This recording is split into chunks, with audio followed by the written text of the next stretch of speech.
so welcome to the last lap with Fife Cycle Speedway. With me, we have the Pep Guardiola, Jose Mourinho, Alex Ferguson and Robbie Nielsen of Cycle Speedway. The man that always delivers, Stevie Gilroy. How are we doing? Aye, very well, Craig. Glad to be here. I'm delighted you didn't mention Craig Levine there, so you stuck to four decent managers. So, aye, thanks very much for that intro. That's what you've got to live up to. Aye. You're doing a good job, by the way. Thanks very much. Right, so we'll get straight into nitty-gritty, okay? The question that everybody wants answered. Who's better, Fife or Edinburgh? The $64,000 question, eh? Both great clubs. Certainly, in our history, I would say would put us ahead of Fife at the moment. However, with the youngsters that Fife have got, a betting man would maybe say that in 10 years, who knows who'll be the top dog in 10 years. But two good clubs that are going forward, and with a wee bit of local rivalry, which is always good. And you know, hopefully we both go from strength to strength. Joking apart, you know, it's good to have an away match which you can almost see for your front room. And the Glasgow guys as well, albeit the last couple of years Glasgow maybe haven't been at the same level as Edinburgh and Fife, but again they're a great club, and Edinburgh and Fife wouldn't be as strong if it wasn't for having Glasgow here as well. So all three clubs are doing very well, and hopefully if we're having this chat in lockdown 2030, we'll still be talking about all three clubs. So it's good. It's good that, well, we all seem to be driving each other forward now, which is only good for Scottish Cycle Speedway, I suppose. Definitely, that's really it. I mean, would we be in the position that we've been in the last couple of years if it wasn't for you guys and for the Glasgow boys? Probably no. You know, we had the Three Rivers League, and then with the four teams in it when Fife joined, and it adds a bit extra. It gave all four clubs extra matches that the guys in Manchester have with their Manchester League, the Yorkshire League. So it gave us, rather than having training days which can be quite mundane, it gave us all extra matches. And when you seen it last year with the four series we had up here, it pushed guys on. You know, some of your lads really, Vaz and Lewis, they were mixing it with Division 1 riders, and it was really good to see. And if we weren't all here, they wouldn't be able to do that. So we all help each other, which is the aim of the game. Good stuff. So, I think you've been involved in Speedway for about 30 years or something. Like, how did you maybe know that long? It feels like 30. But how did you get involved in it from the start? Aye, so it was 1996, and Alan Smith, Big Al, who obviously Aaron, who's on loan to you guys, his dad, he mentioned to me that he'd seen this track near Powder Hall, which is where the motorised speedway used to be. Mm-hmm. And I've been born and bred in this area, you know, and always lived here. And I thought, I didn't know this track. And so me and him went down with another guy, Brian Thompson, and also a Monarchs rider at that point. Edinburgh were riding in Glasgow at that point as the Scottish Monarchs, an American guy called Mike Faria. So with a wee programme with 20 heats. It was the same three guys in every heat. Mike Faria was the referee, starting marshal, timekeeper. He was everything. And we must have stayed there for 3 hours, a lovely summer's night. And then that was it. For there, people started talking to us. We then got another couple doing, Mike Purvis, Ross Green, Craig Newsom, Keith Maben, David Morris. And then it went from strength to strength. We suddenly had 10 riders, 12 riders. We then got a notification that there was this old guy who used to go down to the track on certain days, and he'd heard there was these young guys going down midweek. So he managed to make contact through mutual friends, and it was this guy, Johnny Murphy, who suddenly, he was a real cycle speedway rider, because we never knew the sport even existed. We were just there our own stuff on mountain bikes. Right, okay. And then I remember saying to Alan Smith, right, we need to take it easy on the old guy, because, I mean, look at him, he's 55 here, and Johnny's always had the whitish hair. He looked like Doc for Back to the Future when he was sitting on the bike. But I said to Alan, we need to watch him. So it was only 2 lap races, so Johnny lapped it up. However, he would always miss the start and then go away wide, and you're thinking, oh, this guy's not that good for a guy that sees his road all these years. And then, sure as hell, the last 6 inches of the race, he would nip in front and beat you. You know, even though you were a newcomer, he didn't like getting beaten. That's never changed. So as soon as Johnny came in involved with it, he added a bit of professionalism. He started telling us where we could get bikes. He started telling us the rules. He got us from 2 laps to 3 laps to 4 laps, and it went from strength to strength at that point. So it was just a gradual process over about a year and a half till we got our first official match against Astley and Tildesley. It was a good year and a half of learning really for the whole club, finding our feet and then chucking ourselves in at the deep end, and really we've never looked back for there. You've done well, because that's been 3 league titles in that time, is it? Yeah, but I mean, like a bit like buses, I suppose, because we went that long without one. The first one was 2014, which was the Division 2 combination level title, and that was a playoff against Sheffield down at Northumbria. So that was obviously quite nerve-wracking having to go to this playoff, but the boys held their nerve against a very good Sheffield team. Ed and Niall Morton, who now obviously race for myself, they were in the Sheffield team that day. And then the following year, we won the Division 2 title a bit more comfortably. I think we won it at Glasgow. However, it was a normal victory, and we won it on league points. And then obviously the icing on the cake for myself was 2016 when the boys delivered the Division 1 title. That was a memorable occasion, and something that I had certainly poured a minimum of 10 years of hard work into, and a lot of the other guys had probably put the same. Some of them had put a bit more in. So it was a good day. It was a very good night, and the Monday morning wasn't so good.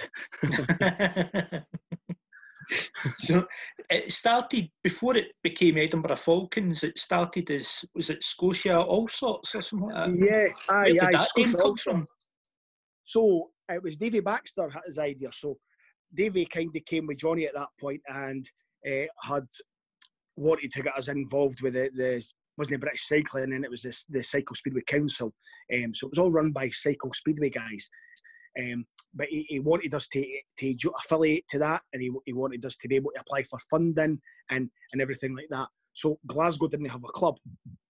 So Davy's idea was that if we referred to ourselves as Scotia, obviously a play on the word Scotland or the country Scotland, so it would give us a broader appeal. We could maybe pull in Chick Mackey and his son Alan Mackey, who were still riding at that point. I think they were riding for Stockport at that point. So the word Scotia just had this broad reference to Scotland, and we could maybe, as I say, get more funding and get more riders that way. The All Sorts came in because we just felt we had to have a nickname, and that came about for my work. They had these T-shirts that they were looking for a home for. So here we go, we were going to get some training tops and kit for us. However, it had a Jarry All Sorts on the front. So it was as simple as that. If we want to have these T-shirts, we may as well have some reference to the team. And we were all sorts. We had an old guy, Johnny. We had a couple of raw youngsters like myself, Alan Smith, Craig Newsom. We had Derek Payne, who at that point was quite new to cycling as well. A guy, Graham Crozier, who was a farmer. We had everything, you know. It was all sort of a team, and it just fitted as well. And we had that name to about, I think, 2006 roughly.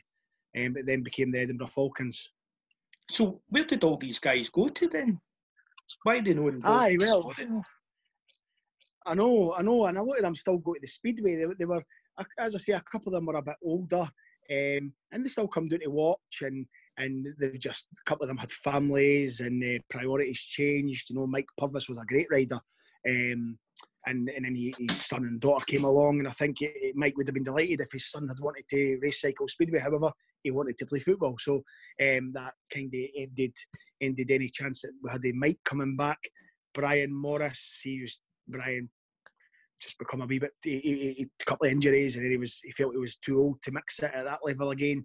Jackie Pinkerton, he was the same. Jackie was a great rider for us, but then he felt he was getting on in years. And then some of them quite enjoyed the racing at Red Braes every week, with making the teams up as we went along. But then when it came to travelling 450 miles round trip for your closest away match, that took a wee bit of fun out of it for a couple of them. So it just kind of, we chopped and changed, and riders came along. Mikey Hewitson came along about 2000, and Then Callum Slight, he'd got involved just before 2000. Then his brother Jake Slight, Scott Slight. So there was always a moving feast.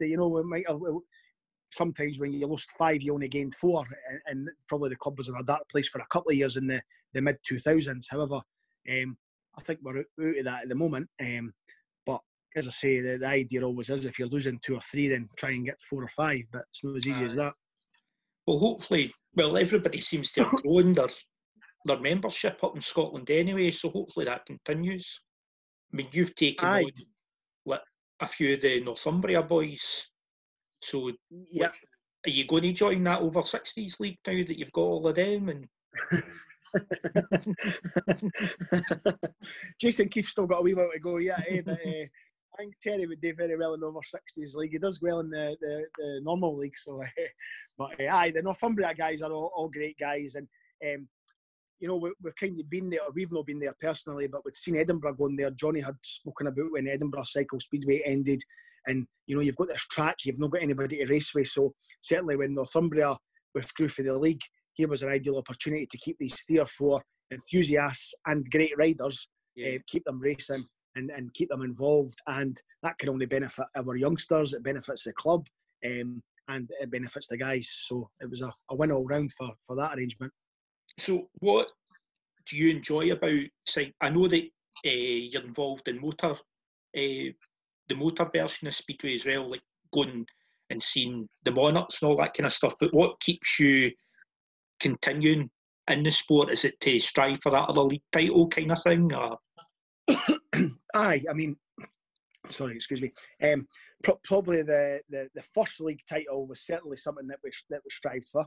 It was a goal for a lot of us for many years, and we wanted it badly. And then so you win that, and you think to yourself, "Is that me achieved all I want to achieve here?" I've heard it before. Guys that followed Hearts until they won the Scottish Cup and things like that. But you're right. You want to keep going. You want to win another couple of things. However, the draw for me with Cycle Speedway, it's a sport that you can go along to with a lot of your mates. Are involved in the club with you. Your family's involved. My wee boy Harry now races. Daisy's raced once. However, you can see some families where there's 4, 5, 6 of the one family. So, but look at Sheffield. What other sport can you get that in where you could have the grandfather, you could have the mother and the father, you can have the daughter and the son, you can have the grandson and the granddaughter. You can have 5 or 6 different variations and generations in the one team. So a great family sport that way. And as I say, certainly in Edinburgh, there's always been a strong focus on friendships, and probably I was supposed to get married during the lockdown, and and everybody bar one out of my top team, my best men and marshals, every one of them apart from one had been involved in Cycle Speedway. So strong friendships, that keeps you going as well. When you travel 500 miles as a team, you've got to have a strong bond. You'll know that yourself, mate. Definitely. Yeah. So obviously you've been involved in the sport since '96. You've talked about doing all the travelling. Who's been your favourite opponent to maybe race against when you've raced, or up against as a manager? Who's given you the hardest spot? Probably favourite opponents. Now, I don't have a least favourite opponent, so it's no disrespect to any club in the north here, but our favourite opponents are certainly, from my point of view, has always been Wednesfield, which is down at Wolverhampton. Okay. We used to, when we first joined the league, it was the North and Midlands League, so you had the teams that are there at the moment. Tameside were another team that were in the north. However, you also had Leicester, Birmingham, Wednesfield, and was that it? So another 3. Coventry came in at a later stage. But Birmingham, Leicester and Wednesfield. So you went that a wee bit further afield as well. But the Wednesfield guys, great guys, everything after the match revolves around having a wee pint and a blether. The Gilbert's bars just in the road for the track. And we've got lasting friendships with these guys. They came up for a friendly maybe at the beginning of 2016. We've been doing there for a friendly. And as I say, after the match, no matter what's happened, you get a pint, a blether, and a really big, well-run club. Great track, immaculate. And so they've always been favourite opponents at Edinburgh's. and I'm sure that will continue for a long time. Regarding toughest opponents, certainly at the moment, obviously A&T are a tough opponent. However, we had a running battle with Stockport every year. Stockport were winning the league title every year, deservedly so. A team of youngsters they had with the Lush brothers, Dylan Radcliffe, Ben Hyam, Terry Norman, Jake Reid. Unbelievable team. Is it 7 times in a row that they've won it? I think it was 7, mate, and all homegrown kids. And really, they had a team manager called Jeff Radcliffe, and me and Jeff had a mutual respect for each other. We both, certainly I feel we both understood the programme very well. We both knew our riders very well. And one year we were going head to head with Stockport, and it had a happier ending for Jeff than it did for me, because we got beat at Stockport by 1 point, and then we got beat at Edinburgh by 1 point. But there were 2 tremendous matches, and really, although you lose the league there by the narrowest of margins, you've got to take it on the chin. It was a great duel with Stockport, and they've definitely been our toughest opponents over the years. They're not strong at the moment, however. I'm sure the work Alan Taylor's putting in, and Terry Norman's back there again, I'm sure they'll get back to where they were. But that team of homegrown riders they had were brilliant. It seems to go, like, no pun intended, but it seems to go through cycles that have, since coming into Speedway. Hull, when we started out, we were racing against youngsters, and they could only bring 4 riders up to Fife. But now they were challenging, for the league title last year. So hopefully the likes of Stockport and all that come good again. Maybe in a few years' time. Aye, that's right. I did enjoy going there last year with no pressure and picking up 2 away points, which was the first time I've ever won there. However, even though they only had maybe 3 or 4 top riders that day, they still made it tough for you, and still a tough place to go. But I agree with you 100%. Hopefully in a couple of years they're back on their feet. But you're right, it goes round in circles. I've seen Sheffield on their knees. I've seen Sheffield brilliant. The same with Astley, the same with Bury, and the same with Hull. So we all go through these cycles, and I suppose the nature of the sport is we all need to help each other, and if that means loaning riders to each other or relaxing the rules just a wee bit so a team can put out 5 riders, then that's what we need to do. We've not got enough clubs to stifle other clubs, so definitely need to support each other. What do you think the future holds for the likes of you, Edinburgh, Scottish Cycle Speedway? What would you be hoping for? Well, that's a great question, Craig, really. If you had a blank canvas and really what you want to aspire to, you want Edinburgh, Fife and Glasgow to go from strength to strength, you would probably look for one of those clubs to splinter into 2. Maybe, Edinburgh, Leith, or even yourselves with 2, maybe Dunfermline and Fife or something like that. And then maybe pick up another club, pick up a Dundee club, or maybe a club in Berwick, and also chuck in the Newcastle guys when they're back on their feet again, and maybe have 6 teams. And again, that's no disrespect to the Northern League, because they've been very good to us since 1999, and they accepted all the Scottish clubs in, and they all travel up here. So, however, I think in an ideal world, to have 6 teams that you only had to maybe your longest trip was maybe say Newcastle and the North of England, and then I don't know, some form of playoff between the winners of the North and the winners of the Scottish series. That type of thing. A league in Scotland and Newcastle that we could have 6 teams. I think that would be my dream. Obviously, 8 or 10 would be brilliant. However, that's Rome wasn't built in a day. But 6 teams would be great. However, I'm a realist at the end of the day, and it requires a lot of hard work, a lot of organisation. People need to be going to these places. I'm just quoting Dundee randomly there. There'll be other places, Stirling, I don't know, Perth. However, it takes somebody to go there. That's where you guys have done a great job promoting the sport around Fife, and taking it to St Andrews, taking it to various schools around the Fife area. So, and even in Edinburgh, we had the guy Trevor who was involved with the local schools initiative, and he probably done much more work than we've ever done, going to schools and going to new places. So kudos to him for that, because he got us a couple of riders that lasted a wee while. In fact, Dod Mitchell's now still here, and through Dod we've probably got Amy and Ian McDonald. So, you know, these are all a legacy of Trevor. So you do put the work in, you get the benefits, but sometimes it's just obviously difficult if you've got your majority of your membership are working full time, and they've maybe only got one night a week. That's where the difficulties lie. But certainly my dream would be a series where we had maybe 6 teams north of the border or just slightly south of the border. I think we could get that. Hopefully. Next few years, yeah. Let's go for it. Is there anything, obviously you're more experienced than me in Cycle Speedway, is there anything that you would change about the sport? Is there anything I would change? It's a toughie as well, because during the match there's always things I would change, you know, you go, oh, I wish we didn't have to do this, you know. Over authoritative referees at times, you know, the way they tell you to stop at the rest line, and you know, it's just, to me it's dated a wee bit. Some referees that they're expecting you everybody have black trousers on and black shoes, you know. We're in the 21st century now, so you know, we need to kind of take the sport to the people a wee bit, and any kid going past the park wants to see folks racing bottoms or Troy Lee design gloves and stuff like that. So at times we have to drag it with the neck into the 21st century. But that's just a tiny nitpick, you know.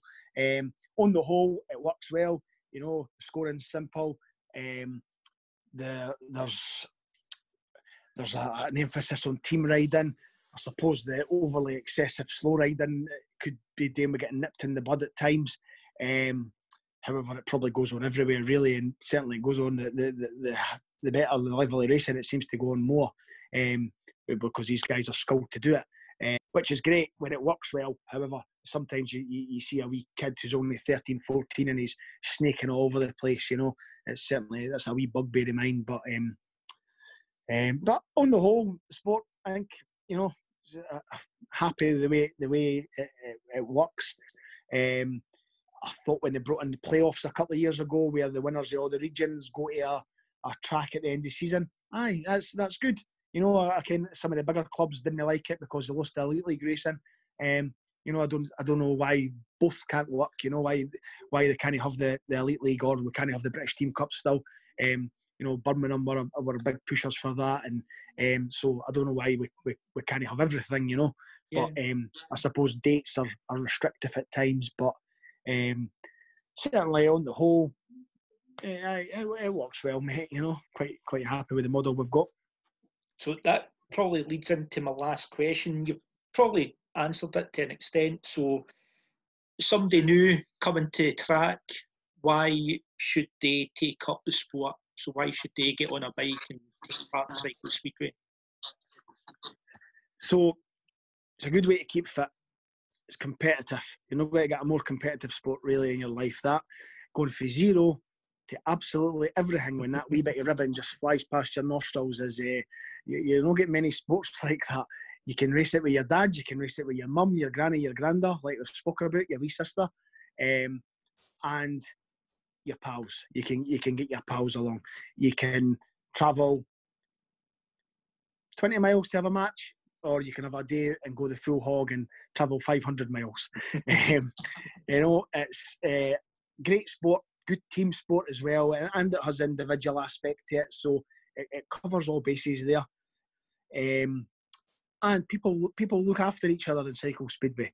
You know, it's a sport where we're all pals at the end of the day. We've all had run-ins and disagreements at times. However, after the match, when the handshakes come and then we're all packing up, everybody's talking to each other.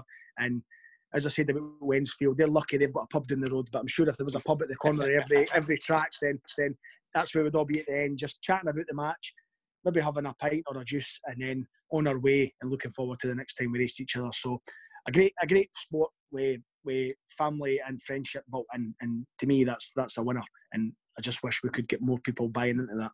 Yeah, brilliant. Well, from a Fife point of view, there'd be no Fife Cycle Speedway if Edinburgh weren't about. So, thank you to you and Gavin and Trevor that you mentioned for including us and everything that you've done and all the advice that you've given, and hopefully we can all push each other on to success. Definitely. So thanks, Stevie. That's been brilliant. Oh, great, Craig. great pleasure being on, and hopefully Fife can push us and keep pushing us, because that Scottish Cycle Speedway will be the winner if that happens. Definitely. Cheers, Stevie. Thanks, Craig. See you later on. Cheers. Cheers now.